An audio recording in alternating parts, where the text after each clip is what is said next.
Put your ears on, Helldivers. No music tonight. It's no secret that we're in a little bit of a pickle right now. The full Illuminate invasion fleet has emerged from the Meridian wormhole and has assailed Widow's Harbor.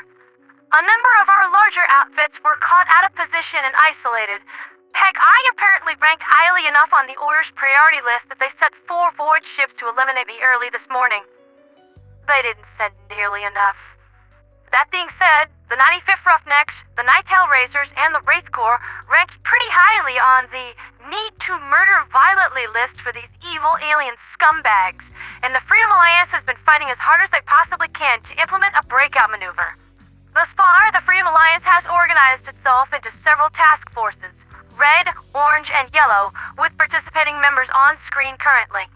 Last I heard, Strider Fowler and his Rangers have committed themselves to Task Force Yellow, working to rescue the Wraith Corps from a particularly hangry bunch of a new form of Illuminate that High Command has dubbed Flesh Mobs, which ranks very highly on the list of most unappealing combinations of words of all time.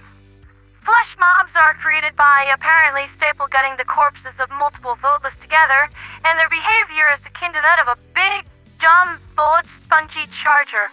They don't have any real innate armor, but they can gobble down whole magazines of ammo and still come back for more. Also, once they have committed to a charge, they have frenzied, and that means they can't be stunned by any means. So juke them, make them run into something, and then you can stun them and bust them down. As I said, their durability is simply outrageous. The good news is that they have plentiful weak points. Hit them in the head. The bad news is that these mucky fluffers have multiple faces that only Mother could love, so you're gonna be popping noggins for a while. Some have upwards of a dozen heads attached to them, because Squidward felt that we were running low on nightmare fuel, thanks. Commander Fenzi of the Galactic War Channel has emerged from his briefing room to get a little democratic on some squids, signing on with Task Force Red. He and Commander Rod are gonna get along great. Both men have voices like melted butter. Really, they could read me a book on Super Earth tax law, and I would be a captive audience. Which leaves Mercy and I to coordinate Task Force Orange, trying to relieve the Night Hellraisers, who have been struggling to regain orbital and aerial superiority thanks to a new Illuminate innovation, the Interloper, which behaves like they took the design of the automaton gunship and wanted to make it 10,000% more lethal and annoying. They perform strafing runs like our Eagles, but they do it with a plasma cannon array because they wanted to show off that they could be artsy too. Fortunately, anything that inflicts medium armor penetration or better will damage them, and they're made of paper. I blasted one out of the sky with a Talon before. As for the current major order, High Command has issued the edict that we are to slow the Illuminate advance by as much as humanly possible over the next week. We're to hold the planet of Widow's Harbor, Pilen 5, and New Haven, but it's actually difficult to tell how much progress we're making on that, how much damage we're doing, or what the Illuminate strategic reserves actually are. We blow up one warp ship and 3 more come screaming out of Meridia craving of blood.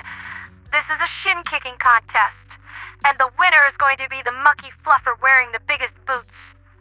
In light of this, the odds that we're actually going to be able to hold these planets are astronomically unlikely. But after that, there's only Mars and, well, I think you all know.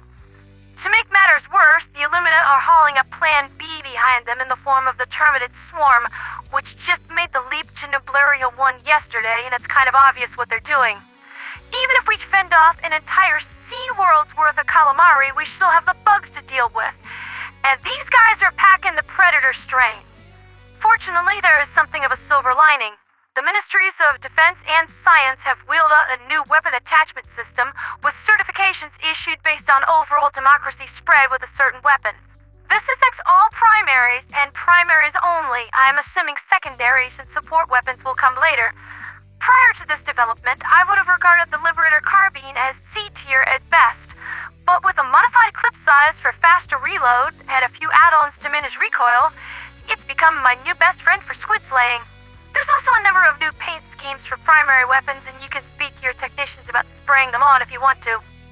Stall Arms, being the stubborn cusses that they are, did not agree to be part of this kind of thing, and only the stock versions are available. Something about how German engineering is perfect right out of the factory. If you want to modify them yourselves, do it on your own time and just don't tell the ministries. They've got enough on their plate to deal with after an Illuminate overseer repainted the dance floor with the Minister of Truth gray matter this morning. Heck, maybe the Squids aren't so bad after all. They accomplished in a single invasion what I've been trying to do for months. Specifically, get rid of that jerk. That's been Liberty's latest with me, Pandera the Radio Angel. I've called up the strategic reserves of both the Seraphim and the Shadow Corps for this little life or death campaign. Oh, who are the Shadow Corps? Don't worry about it. Just know that these lovely ladies are a very prestigious insular group. They're invite only, but they make Chaos Divers look like school children and are extremely talented at violence. Their moral alignment is chaotic fluff for you. They're also my best friends and my found family. We'll get the job done. For liberty, for freedom, for democracy, and for Super Earth.